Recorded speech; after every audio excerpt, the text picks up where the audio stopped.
Assalamualaikum warahmatullahi wabarakatuh. Bismillah, pada video kali ini saya akan membahas mengenai asesmen nasional dan raport pendidikan. Adapun pokok-pokok pembahasannya terdiri dari 4 pokok materi. Sebelum masuk ke dalam pembahasan, terlebih dahulu kita mengetahui apakah pengertian dari asesmen nasional. Asesmen nasional merupakan upaya untuk memotret secara komprehensif mutu proses dan hasil belajar satuan pendidikan dasar dan menengah di seluruh Indonesia.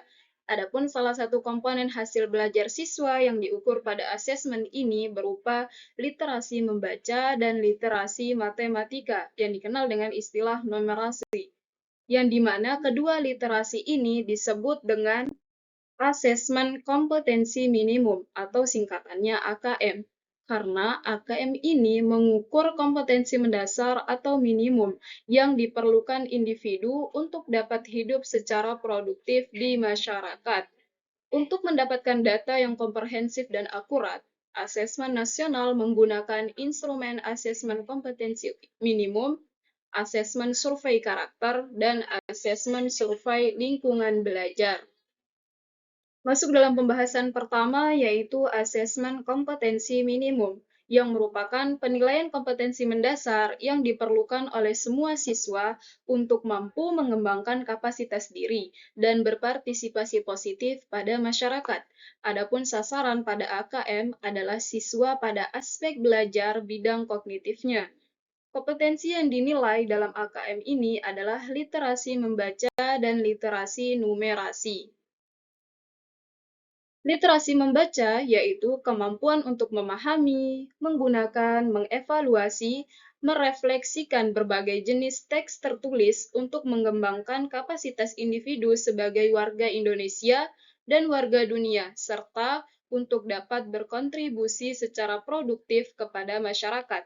Adapun literasi numerasi adalah kemampuan berpikir menggunakan konsep, prosedur, fakta, dan alat matematika untuk menyelesaikan masalah sehari-hari pada berbagai jenis konteks yang relevan untuk individu sebagai warga Indonesia dan warga dunia. Tujuan AKM. Terdapat 3 komponen penting dalam pembelajaran, di antaranya tujuan pembelajaran yang menetapkan tentang kompetensi apa yang diharapkan dapat dicapai oleh siswa.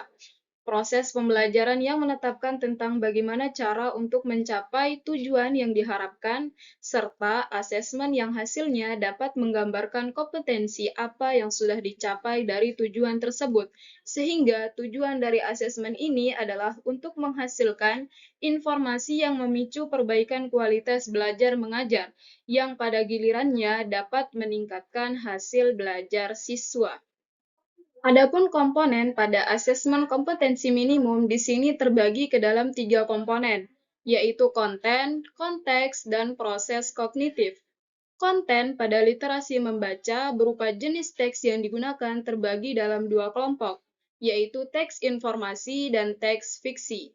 Sedangkan pada konten numerasi dibedakan menjadi 4 kelompok, yaitu bilangan, pengukuran dan geometri, data dan ketidakpastian, serta aljabar.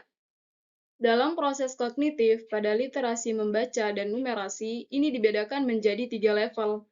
Pada literasi membaca, level tersebut adalah menemukan informasi, interpretasi dan integrasi, serta evaluasi dan refleksi. Pada numerasi, ketiga level tersebut adalah pemahaman, penerapan, dan penalaran. Sedangkan pada konteks, AKM dibedakan menjadi 3, yaitu personal, sosial budaya, dan saintifik. Adapun hasil AKM dilaporkan dalam 4 kelompok yang menggambarkan tingkat kompetensi yang berbeda, di antaranya perlu intervensi khusus, dasar, cakap, dan mahir. Laporan hasil AKM dapat dimanfaatkan untuk menguasai konten sebagai implikasi pembelajaran lintas mata pelajaran. Pembahasan berikutnya, asesmen survei karakter, yang merupakan asesmen yang dirancang untuk mengukur capaian peserta didik dari hasil belajar sosial emosional berupa pilar karakter untuk mencetak profil pelajar Pancasila. Adapun profil pelajar Pancasila adalah beriman, bertakwa, berakhlak mulia, bernalar kritis, mandiri, kreatif, gotong royong, dan berkebinekaan global. Sasaran asesmen ini adalah siswa di seluruh sekolah, tapi bersifat sampel dan dipilih secara random. Selanjutnya, asesmen survei lingkungan, yang mana asesmen ini merupakan penilaian yang dilakukan untuk mengevaluasi dan memetakan aspek pendukung kualitas pembelajaran di lingkungan sekolah. Survei lingkungan belajar menilai kondisi dan iklim sekolah serta aspek-aspek yang mendukung pembelajaran, termasuk guru dan murid itu sendiri. Adapun pembahasan yang terakhir yaitu rapot pendidikan.